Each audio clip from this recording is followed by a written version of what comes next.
Hello everyone, welcome to the Kotlin series.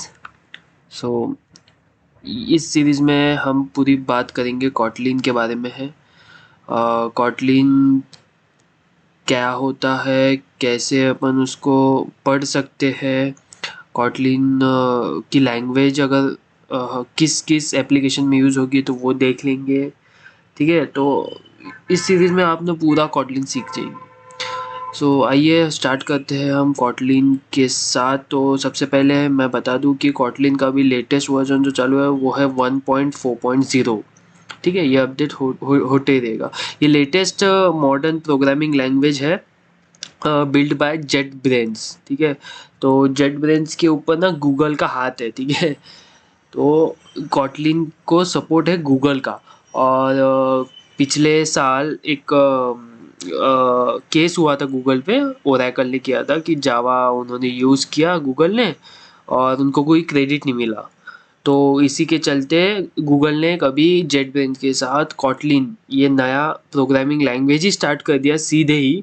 और जावा को tata bye bye बोलते हुए इन्होंने अपने पूरे एंड्रॉयड प्लेटफॉर्म या फिर कोई भी अलग अलग प्लेटफॉर्म जैसे वेब डेवलपमेंट प्लेटफॉर्म हो जाए, डेटा साइंस में आ जाए, या फिर कोई भी मोबाइल iOS प्लेटफॉर्म हो जाए, एप्पल के ऐप्स हो जाए, तो उस पर भी ये चल जाएगा। सर्वर साइड के कोडिंग हो जाए, ये भी उसमें चल जाएगा। ठीक है, तो कॉटलिन एक बढ़िया सा क्वालिटी और परफॉर्मेंस लेते हुए हमारे सामने आए हैं।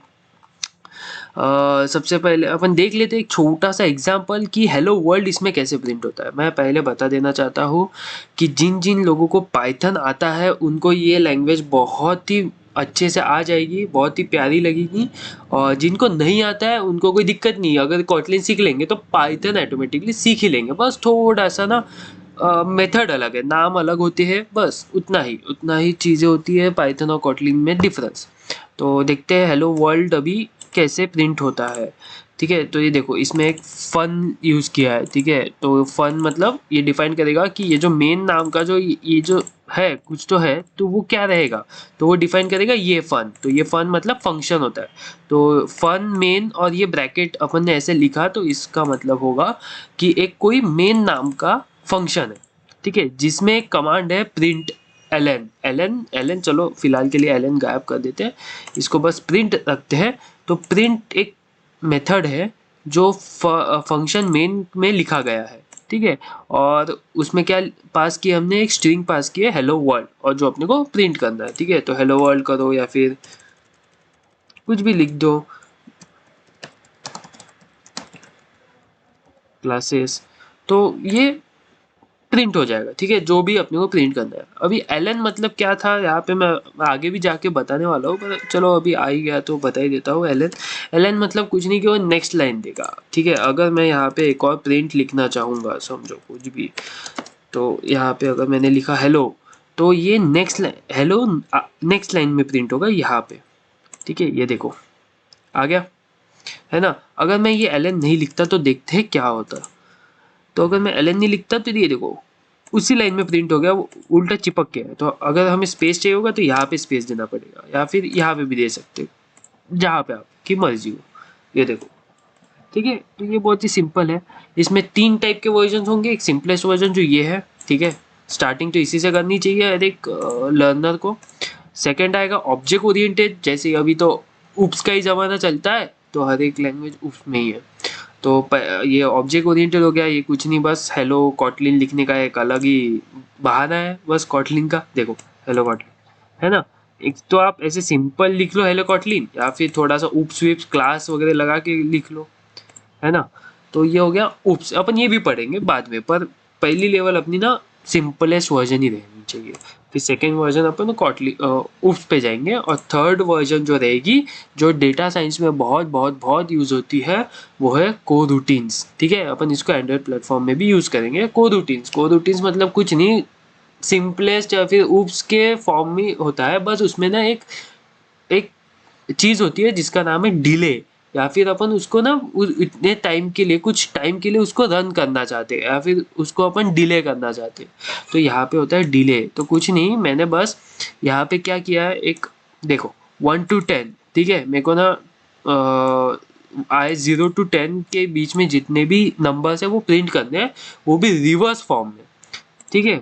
तो और मेरे को डिले देना है, मतलब अगर 9 आ गया तो एक डिले आएगा, फिर 8 आएगा, फिर एक डिले आएगा, फिर 7 आएगा, तो ऐसा होता है।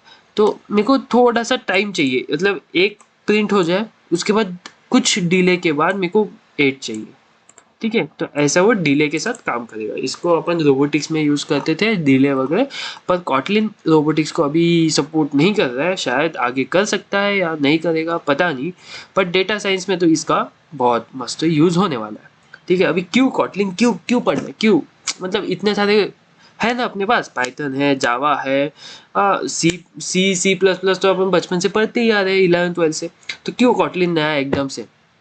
तो देखो कि हर एक लैंग्वेज की ना कुछ लाइफ होती है, ठीक है, लाइफ स्पैन होता है। जैसे अभी जावा ना, ऐसे प्रेडिक्शन है बहुत लोगों का, इंडस्ट्री में ऐसे बातें चल रही है कि जावा कुछ 5-6 सालों में वैनिश हो जाएगा, जैसे सी गायब हो गया।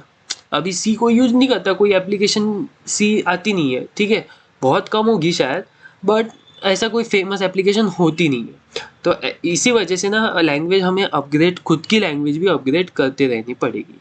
तो चलो जावा लर्नर को जावा पसंद है, पाइथनिस्टा को पाइथन पसंद आता है। तो अभी देखो, एक तो अपन एक ही लैंग्वेज से चिपक के रह सकते हैं या फिर मल्टीपल लैंग्वेज सीख सकते हैं। तो जिनको कॉटलिन सीखना है वो ये सीख लेंगे कि क्यों कॉटलिन सीखना है, ठीक है। ये बहुत कॉन्काइज है, ठीक है, पाइथन भी बहुत कॉन्काइज होती है। कॉन्काइज मतलब छोटे छोटे लाइंस में बहुत सारा कुछ बोल के चली जाती है कॉटलिन, ठीक है। पाइथन भी वैसी है। जावा को थोड़ा सा बोलने के लिए बहुत सारे लाइन लिखने पड़ते हैं, बट पाइथन और कॉटलिन में ये कम लाइन में हो जाएगा, ठीक है। ऊपर से ये सेफ है। सेफ क्यों है, इसके वेरिएबल, इसके क्लासेस ना अपन बराबर डिफाइन कर सकते हैं, मतलब इतने सेफ कर सकते हैं कि दूसरे क्लास इसको एक्सेस ना कर पाए, ठीक है। ये सभी में होता है ऑलमोस्ट, पर फिर भी सेफ्टी इशू आती है, मतलब ब्रेक आ ही जाता है कहीं ना कहीं, लूप तो होती ही रहते हैं, ठीक है। फिर इंटर ऑपरेबल है, मतलब किसी भी प्लेटफॉर्म पे चल जाएगा ये, JVM, Java virtual machine, Android, iOS या फिर कोई भी ब्राउज़र। अगर वेब ऐप बना रहे तो ब्राउज़र, ठीक है। अगर मोबाइल ऐप बना रहे तो फिर जेवीएम, एंड्रॉयड, आईओएस होता है, तो ये सब पे चलता है। और ये टूल फ्रेंडली है, इसमें 4 टूल यूज़ होंगे। पहला है इंटेलिजे आइडिया, दूसरा जो खुद जेटब्रेन्स का है, दूसरा एंड्रॉयड स्टूडियो जो गूगल का है, तीसरा इक्लिप्स है जो अपन शायद इंजीनियरिंग में यूज़ किए होंगे किसी किसी ने, और थर्ड है स्टैंड अलोन कंपाइलर। बहुत सिंपल है स्टैंड अलोन कंपाइलर, मतलब 2 चीज़ों का मिक्सर, एक अपना नोटपैड और दूसरा कमांड प्रॉम्प्ट। तो जिन लोगों को ये टूल्स डाउनलोड नहीं करने हैं, इंटेलिजे आइडिया, एंड्रॉयड स्टूडियो और इक्लिप्स, तो वो अपने सीधे सिंपल नोटपैड में भी ये कोड लिख सकते हैं, ठीक है। मैं बताऊंगा कि नोटपैड में कैसे लिखेंगे। इसका अभी लेटेस्ट यूजेस देखते हैं कि बहुत लोगों को इसमें ग्रैडल नहीं पता होगा, कोर्सेरा तो ऑलमोस्ट पता ही होगा, ठीक है। आजकल सभी उसमें कोर्सेस कर रहे, सर्टिफिकेट ले रहे, तो कोर्सेरा पूरा मतलब पार्शियली तो अभी कॉटलिन में बना है, ठीक है।